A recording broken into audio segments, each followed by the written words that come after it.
തലസ്ഥാനത്ത് നമ്മുടെ തിരുവനന്തപുരത്ത് അരിസ്റ്റോ ജംഗ്ഷനിലെ ഒരു അപകടം പതിയിരിക്കുന്ന ഒരു വീഡിയോയാണിത്. നമ്മുടെ കൈരളി തിയേറ്ററിന് മുന്നിൽ നടന്നു വരുമ്പോൾ ഫുട്പാത്തിൽ ഇങ്ങനെ വലിയ കുഴിയുണ്ട്. ആ പിള്ളേരുടെയോ ആരുടെയെങ്കിലും ഇതിനുള്ളിൽ വന്ന് വീണാലേ കാലും ഓടിയും കാറ്റും പോവും. ഇത് കൈരളി തിയേറ്ററാണ് ഈ കാണുന്നത് കൈരളി തിയേറ്ററാണ്, കൈരളി ശ്രീ തിയേറ്ററാണ്. തലസ്ഥാനത്തിൻ്റെ കണ്ണായ സ്ഥലമാണിത്. നേരെ ഇത് അരിസ്റ്റോ ജംഗ്ഷൻ്റെ മുകളിലോട്ട് നോക്കിക്കഴിഞ്ഞാൽ BJPയുടെ സംസ്ഥാന ഓഫീസാണ്.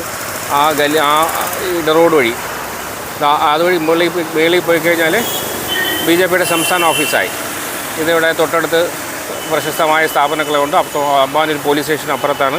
കൈരളി ന്യൂസ് തിയേറ്ററിൻ്റെ മുന്നിലെ ഒരു അപകടമാണിത്. ഇത് കോർപ്പറേഷനോ ബന്ധപ്പെട്ട ഭരണകർത്താക്കളോ ഇത് കണ്ടില്ല എങ്കിൽ ഒരു അപകടം എന്തായാലും ഒരു അപകടത്തിന് സാധ്യത വളരെ കൂടുതലാണ്. ഇത് കണ്ട, ഇവിടെ നടന്നു വല്ല കൊച്ചു പിള്ളേരോ പ്രായം ചെന്നവരോ സ്പീഡിൽ വേഗത്തിലങ്ങനെ നടന്നു വന്നു കഴിഞ്ഞാൽ അവർ ശ്രദ്ധിക്കാൻ വഴിയില്ല.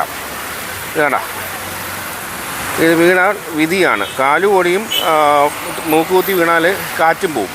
പലപ്പോഴും ജീവൻ നഷ്ടപ്പെട്ടാൽ നിയമ നടപടി സ്വീകരിക്കുമെന്നതാണ് പൊതുവേ സർക്കാരിൻ്റെ ഒരു രീതി. അപ്പോൾ ഇത് വളരെ അപകടം നിറഞ്ഞ ഒരു വഴിയാണ്. ഇത് കണ്ട, ഈ കുഴി ആരെങ്കിലും വന്ന് വീണാൽ അവിടെ കാറ്റ് പോകും.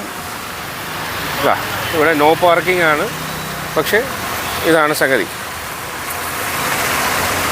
ഈ യാത്രക്കാർ ബാഗും തൂക്കിയൊക്കെ ഇങ്ങനെ നടക്കുന്നുണ്ട്. വല്ല അബദ്ധത്തിലെങ്ങാനും ഇവിടെ നിന്ന് വരുമ്പോഴും അവിടെ നിന്ന് വന്നാലും ഇവിടെ നിന്ന് വന്നാലും അപകടം പറ്റിക്കഴിഞ്ഞാൽ ഇതിൻ്റെ അകത്ത് വീണ് കഴിഞ്ഞാൽ അവരുടെ കാര്യം പോക്കാണ്.